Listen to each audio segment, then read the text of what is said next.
Hello, मैं विजय मुल्सानिया हिंदी भाषा में एसक्यूएल सर्वर वीडियो ट्यूटोरियल में आपका स्वागत करता हूं। Lesson number 19, practical use of store procedure. इस वीडियो में हम स्टोर प्रोसीजर को एक वेब एप्लीकेशन में यूज करेंगे। आइए देखते हैं।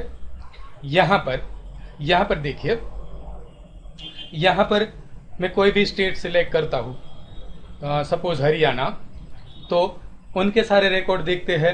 यहाँ पर पंजाब सिलेक्ट करता हूँ, सारे रिकॉर्ड से वो पंजाब के रिलेटेड रिकॉर्ड दिखेंगे।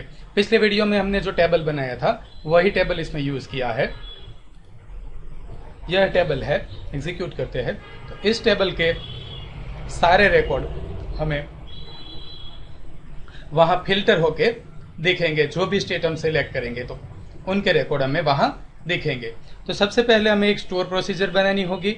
मैंने वो स्टोर प्रोसीजर ऑलरेडी बना के रखी है, ये दिखाता हूं। आइए देखते हैं। यहां पर create procedure, SP get state wise employ salary, state variable pass किया है यहां पर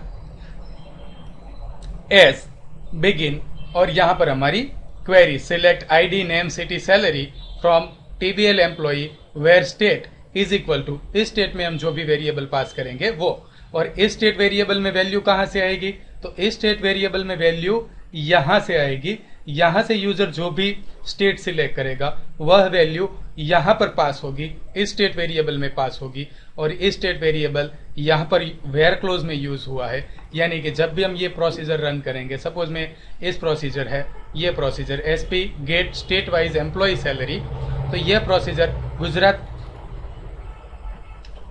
वेरिएबल नेम में गुजरात पास करता हूं यहां पर और एग्जीक्यूट करता हूं यहां पर, तो मुझे सारे गुजरात के रिकॉर्ड मिलेंगे। अगर मैं यहां पंजाब पास करता हूं सपोज, तो मुझे पंजाब के सारे रिकॉर्ड मिलेंगे। ठीक है, तो आइए पहले एक विजुअल स्टूडियो में वेब एप्लीकेशन प्रोजेक्ट बनाते हैं और सेम यह चीज करने की कोशिश करते हैं कि किस तरह से बनाया जाए। ठीक है, माइक्रोसॉफ्ट विजुअल स्टूडियो में कंट्रोल एन करते हैं, नया प्रोजेक्ट लेते हैं। हम यहाँ पर विजुअल बेसिक लैंग्वेज यूज करने वाले हैं, इसलिए मैं यहाँ विजुअल बेसिक टेम्पलेट्स में से वेब एम्प्टी वेब एप्लीकेशन लेता हूँ और यहाँ पर एप्लीकेशन का नाम दे देता हूँ। ओके, यहाँ पर प्रेजेंटेशंस में देखते हैं। सबसे पहले हमें स्टेप नंबर 1 प्रोसीजर बनानी है। ये प्रोसीजर हमने बना दी। प्रोसीजर बनाने के बाद दूसरा स्टेप है कि विजुअल स्टूडियो में हमने एम्प्टी वेब एप्लीकेशंस बनाई। तीसरा स्टेप है वेब कॉन्फिग फाइल में हम हमारी कनेक्शन स्ट्रिंग को ऐड करें। web.config फाइल ओपन करते हैं यहाँ पर, और यहाँ पर हमारी कनेक्शन स्ट्रिंग डालते हैं। कनेक्शन स्ट्रिंग मैंने ऑलरेडी टाइप करके रखी है, कॉपी करते हैं और यहाँ पर पेस्ट कर देते हैं। तो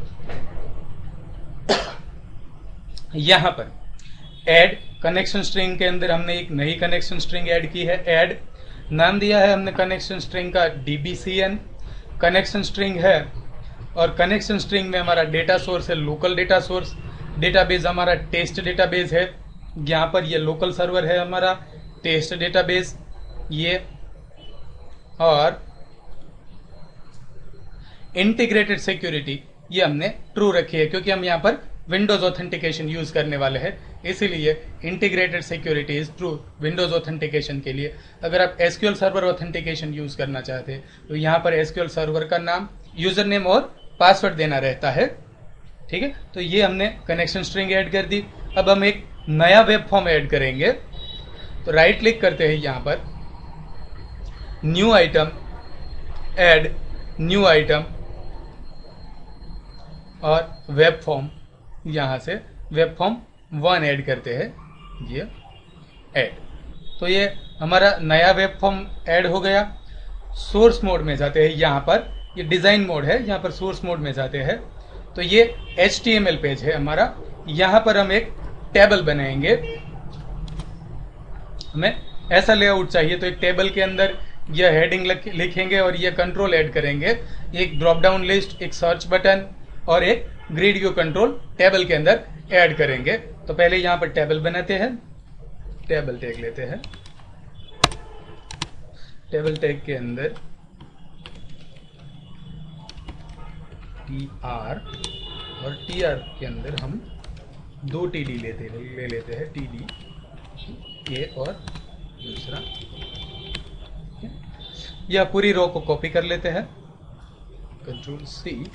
हमें कुल 4 रो चाहिए, तो हम इसे 4 बार पेस्ट कर लेंगे, 1 2 3 4। तो ये हमारा टेबल बन गया। अब टेबल के अंदर हम कंट्रोल ऐड करेंगे। सबसे पहले यहाँ पर एक ही रो चाहिए, देखिए ये सिंगल रो चाहिए, ये पहली सैलरी बाय स्टेट, ये सिंगल रो चाहिए। तो यहाँ पर हम हटा देंगे और यहाँ पर कर देंगे colspan is equal to 2। यहाँ पर जाते हैं, टाइप करते हैं सिलेक्ट स्टेट, यहाँ पर टाइप करते हैं सिलेक्ट स्टेट और यहाँ पर हम एक drop down list drag and drop कर लेते हैं। टूल बॉक्स में से ड्रॉप डाउन लिस्ट लेते हैं यहाँ पर एक, यहाँ पर, और इनको आईडी दे देते हैं DDL स्टेट, क्योंकि सारे स्टेट के नाम इस ड्रॉप डाउन लिस्ट में आने वाले हैं, इसलिए हमने आईडी दे दिया है उसका स्टेट। यहाँ पर हम एक सर्च बटन ले लेते हैं, DTL सर्च, टेक्स्ट में भी हम दे देते हैं सर्च, ठीक है। और यहाँ पर हम एक ही रो रखते हैं, एक कॉल स्पैन 2 कर देते हैं, क्योंकि ये ग्रिड व्यू जो है वो दोनों, ये एक कॉलम है, ये दूसरा कॉलम है, एक कॉलम दूसरा कॉलम, और ये हमें दोनों कॉलम में चाहिए, यहाँ पर सिंगल कॉलम चाहिए यहाँ पर, इसलिए हम यहाँ पर दे रहे हैं कॉल स्पैन 2 और इसके अंदर, इस TD के अंदर हम एक grid view control drag and drop करते हैं, एक grid view drag and drop कर लेते हैं यहाँ पर। कंट्रोल F5 करके रन करके देख लेते हैं। तो ये हमारे कंट्रोल ऐड हो गए हैं, यहाँ पर एक ड्रॉप डाउन लिस्ट और एक सर्च बटन हमने ऐड किया। स्टेट कीवर्ड है इसलिए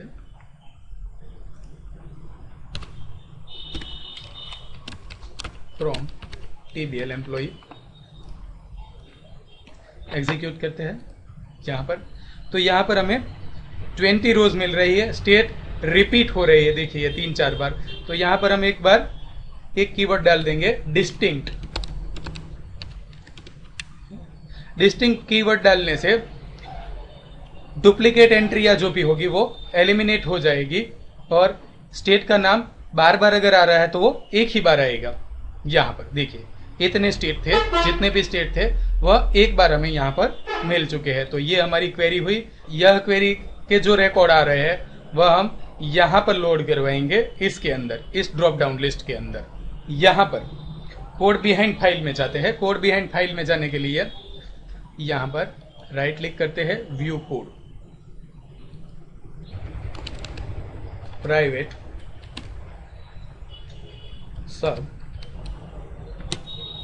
वेब कॉन्फ़िग फाइल में से हम कनेक्शन स्ट्रिंग रीड करवाएंगे पहले। तो सबसे पहले dim connection string as string constring is equal to configuration manager के जरिए हम कनेक्शन स्ट्रिंग रीड कर पाते हैं। तो कॉन्फ़िगरेशन मैनेजर के लिए हमें नेम स्पेस इंपोर्ट करना पड़ेगा। तो यहाँ पर हम जरूरी नेम स्पेस इंपोर्ट कर लेते हैं पहले। होम, यहाँ पर import system dot data, import system dot data dot SQL client, क्योंकि हम एसक्यूएल क्लाइंट यूज करने वाले हैं, और इंपोर्ट सिस्टम डॉट कॉन्फ़िगरेशन। तो यह name space configuration name space है, उसमें कॉन्फ़िगरेशन मैनेजर क्लास रहता है। Configuration manager class dot connection string, और हमारी कनेक्शन स्ट्रिंग का नाम क्या था, dbcn डॉट कनेक्शन स्ट्रिंग। ठीक है, तो ये dbcn है, वह हमारी इस वेब कॉन्फ़िग फाइल में से ये कनेक्शन स्ट्रिंग, ये तो ये स्ट्रिंग की जो वैल्यू है वह यहां पर आएगी, यहां पर इस कनेक्शन स्ट्रिंग में वह स्ट्रिंग स्टोर हो जाएगी। कनेक्शन, इसमें हम ये स्ट्रिंग पास करेंगे, कॉपी एंड पेस्ट। तो हम यहाँ पर एक नया एसक्यूएल कनेक्शन बना रहे हैं और इस कनेक्शन में यह स्ट्रिंग पास कराते हैं। ठीक है, यहाँ पर अब एक कमांड बनाते हैं, dim cmd as new SQL command, और SQL कमांड के अंदर हम कमांड टाइप करते हैं यहाँ पर ये वाला कमांड सिलेक्ट, क्योंकि हमें ये स्टेट के नाम चाहिए इसीलिए कॉपी कर लेते हैं यहाँ से, और यह कमांड यहाँ पर पास करते हैं यहाँ पर, और कनेक्शन हमारा कौन सा है, कौन, यह कनेक्शन कमांड को यह कनेक्शन दे देते हैं, यह कनेक्शन cmd यानी कि हमारा command dot command type is equal to command type dot text. यहाँ पर हमने स्टोर प्रोसीजर नहीं बल्कि टेक्स्ट यूज किए हैं, तो कमांड का कमांड टाइप हमारा टेक्स्ट रहेगा। कनेक्शन ओपन करते हैं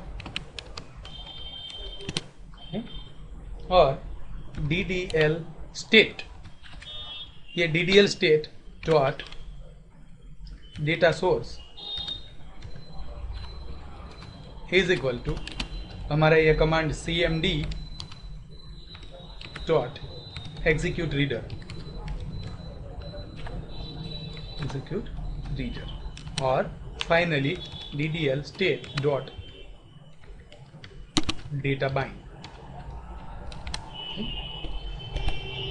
तो ये SQL सर्वर से हमने डेटा फैच किया और इस ddl स्टेट जो कंट्रोल है इसके साथ हमने यह डेटा बाइंड किया। बिल्ड कर लेते हैं सॉल्यूशन को, एक बार राइट क्लिक करते हैं यहाँ पर और बिल्ड। ठीक है, और पेज लोड में यह पेज जब भी लोड हो तो यह कोड हमें एग्जीक्यूट करवाना है, तो यहाँ से ये कॉपी करते हैं और पेज लोड करते टाइम यहाँ पर ये पेस्ट होना चाहिए। यहाँ पर स्टेट के नाम दिखने के बजाय यहाँ पर हमें इस तरह से ये रो दिखी है, और ये रो स्टेट के नाम नहीं दिखे तो यहाँ पर सिलेक्ट करेंगे ddl state dot text field data text field is equal to state, और ddl state dot data value field is equal to state. Save करते हैं, बिल्ड करते हैं और यहां से हम रिफ्रेश करते हैं। देखिए ये सारे स्टेट हमारे इस कंट्रोल के अंदर आ चुके हैं। अब हमें इस सर्च बटन पर जब हम क्लिक करें तो ये इस रिलेटेड स्टेट के रिकॉर्ड हमें चाहिए। इसके लिए हम दूसरा एक सब रूटीन बनाएंगे। दूसरा सब रूटीन बनाते हैं private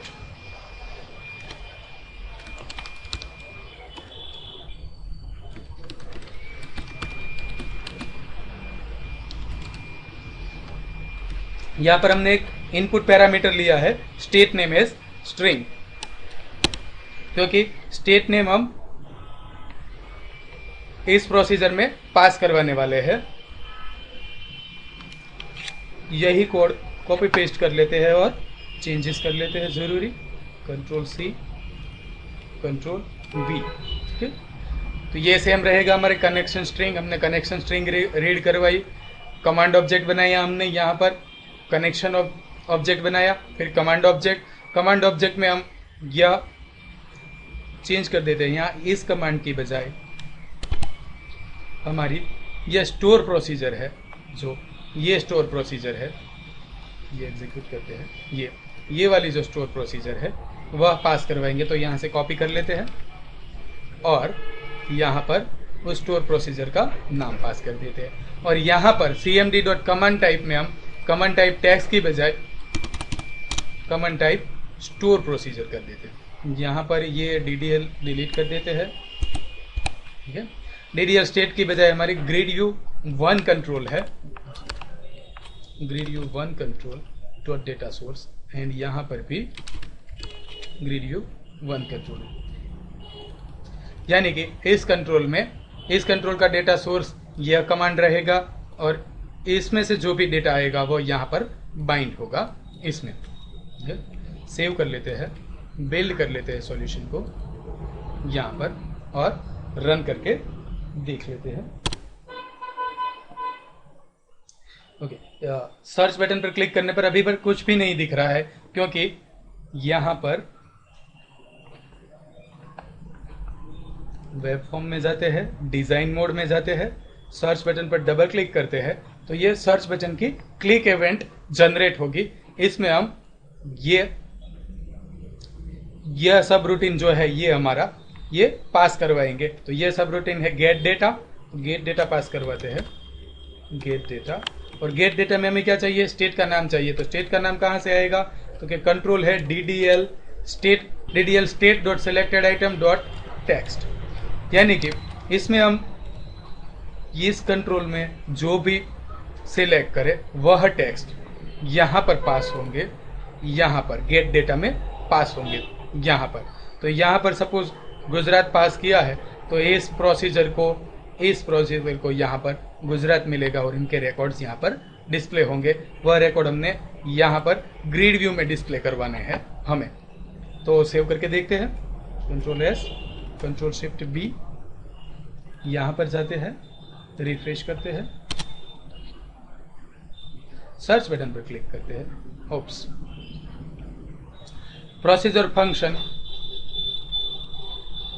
eight state which was not supplied, क्योंकि हमने यहाँ पर पैरामीटर है यह स्टोर प्रोसीजर को सप्लाई नहीं किया, इसलिए यह एरर आ रही है। तो यहाँ पर वापस जाते हैं, यहाँ पर जाते हैं, डिम पैरामीटर, हमें स्टोर प्रोसीजर को पैरामीटर देना था जो हमने नहीं दिया था। तो यहाँ पर हम एक पैरामीटर बनाएंगे और स्टोर प्रोसीजर को पैरामीटर देंगे, dim param as new SQL parameter param dot parameter name is equal to, parameter का नाम क्या था हमारा, यहाँ से देखेंगे, एट स्टेट, कॉपी करते हैं और param dot value is equal to, parameter की वैल्यू कहाँ से आएगी, क्योंकि ये स्टेट नेम में जो भी पास आप करवाएंगे वो ये, ठीक है। तो यहाँ से इनकी वैल्यू आएगी और ये वैल्यू यहाँ से पास करेंगे तो ये यहाँ जाएगी, यहाँ से यहाँ इस वेरिएबल को मिलेगी। cmd dot parameters dot add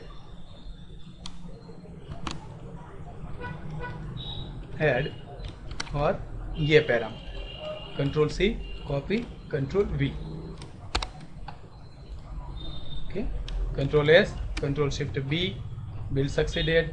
अब देखते हैं गेट डेटा, यहाँ पर जाते हैं, रिफ्रेश करते हैं, कोई एक स्टेट लेते हैं, सर्च। तो ये हमें गुजरात के रिकॉर्ड डिस्प्ले हो रहे हैं, पंजाब के रिकॉर्ड डिस्प्ले हो रहे हैं। बट यहाँ पर एक और प्रॉब्लम है, देखिए यहाँ पर मैं कोई और स्टेट सिलेक्ट कर रहा हूँ यहाँ पर, तो भी ये बाय डिफॉल्ट यहाँ पर गुजरात हो जा रहा है। देखिए कोई भी पहला जो रिकॉर्ड है वही आ रहा है और उस रिलेटेड रिकॉर्ड नहीं मिल रहे हैं उस रिलेटेड स्टेट के।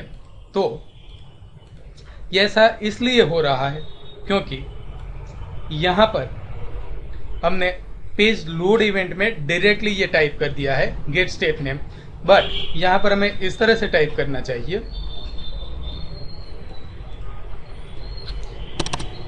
If not is post back then, ठीक है, कंट्रोल एक्स और ये इसमें रख देते हैं। इनिशियल गेट रिक्वेस्ट हो तब भी इस कोड को एग्जीक्यूट होना है, इसलिए हमें ये इफ अगर ये पोस्ट बैक नहीं है तो ये कोड एग्जीक्यूट ना हो। Control S, control shift B, दोबारा जाते हैं यहाँ पर, रिफ्रेश करते हैं, देखते हैं यहाँ पर, तो ये हमारा प्रॉब्लम सॉल्व हो गया। स्लाइड में देखते हैं, यहाँ पर ये हमने टेबल बनाया, या हमने कोड टाइप किया वह है, और यहाँ पर हाँ, अगर आपको थोड़ा सा बेटर लुक चाहिए तो आप बूटस्ट्रैप डाउनलोड करके स्टाइल शीट इस टेबल को दे सकते हैं या पूरे फॉर्म को दे सकते हैं। बूटस्ट्रैप स्टाइल डाउनलोड करने के लिए यहाँ पर जो लिंक दी गई है वहां से फाइल डाउनलोड कर ले और बाद में एक्सट्रैक्ट कर ले। मैंने ऑलरेडी ये बूटस्ट्रैप की फाइल डाउनलोड करके रख ली है, तो ये ऐड करते हैं, बूटस्ट्रैप स्टाइल शीट अप्लाई करवाते हैं इस फॉर्म को। तो सबसे पहले यहाँ पर जाते हैं, एक फोल्डर बनाते हैं नया, हेड न्यू फोल्डर, और इनको दे देते हैं CSS। और ये CSS में हम बूटस्ट्रैप वाली जो फाइल है वह यहाँ से लोड करवाएंगे। तो मैंने ऑलरेडी डाउनलोड करके रखी है माय डॉक्यूमेंट, ये बूटस्ट्रैप, ठीक है, ये बूटस्ट्रैप फाइल मैंने डाउनलोड करके रखी है और यहाँ पर एक्सट्रैक्ट भी कर ली है। तो एक्सट्रैक्ट करने पर इस तरह से आपको ये 3 फोल्डर मिलेंगे। इनमें ये CSS वाला फोल्डर, इनमें से ये पहली वाली फाइल ले लेते हैं हम, style sheet, cascading style sheet है bootstrap.css। इन्हें हम कॉपी कर लेते हैं, कॉपी, और यहाँ पर पेस्ट कर लेते हैं, यहाँ पर इस फोल्डर में हम पेस्ट कर देते हैं, ठीक है। तो ये बूटस्ट्रैप की फाइल यहाँ पर आ गई।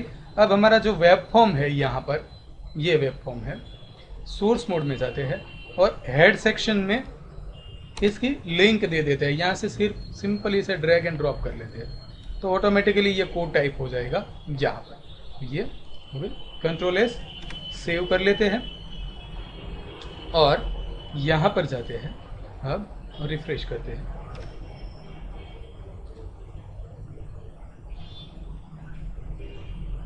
देखिए यहाँ पर ये सारे फॉन्ट बदल गए, लेकिन हमें स्टाइल देनी है, यहाँ पर 2 स्टाइल दे देते हैं। यहाँ पर जो हमारा टेबल है ना, उन्हें एक क्लास दे देते हैं। बूटस्ट्रैप के अंदर ये क्लास होता है, मतलब table class is equal to table, और हमारा जो ग्रिड व्यू है या इनको भी हम क्लास दे देते हैं। यहाँ पर CSS class is equal to table,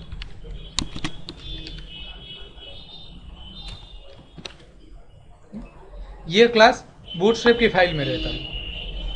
control S save कर देते हैं, यहाँ पर जाते हैं, रिफ्रेश करते हैं,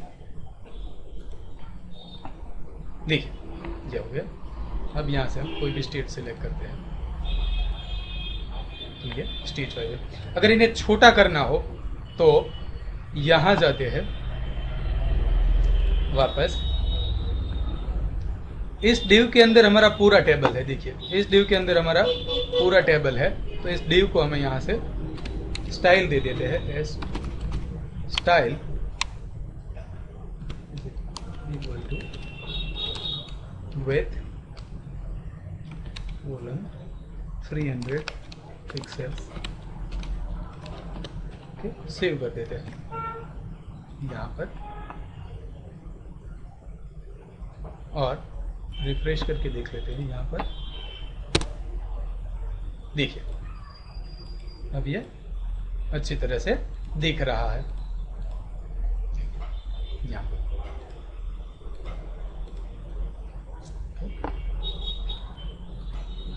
तो बूटस्ट्रैप फाइल को ऐड करने से हमारा लेआउट इस तरह बन जाएगा। इस वीडियो ट्यूटोरियल देखने के लिए आभार, धन्यवाद। आपका दिन शुभ रहे। Thank you.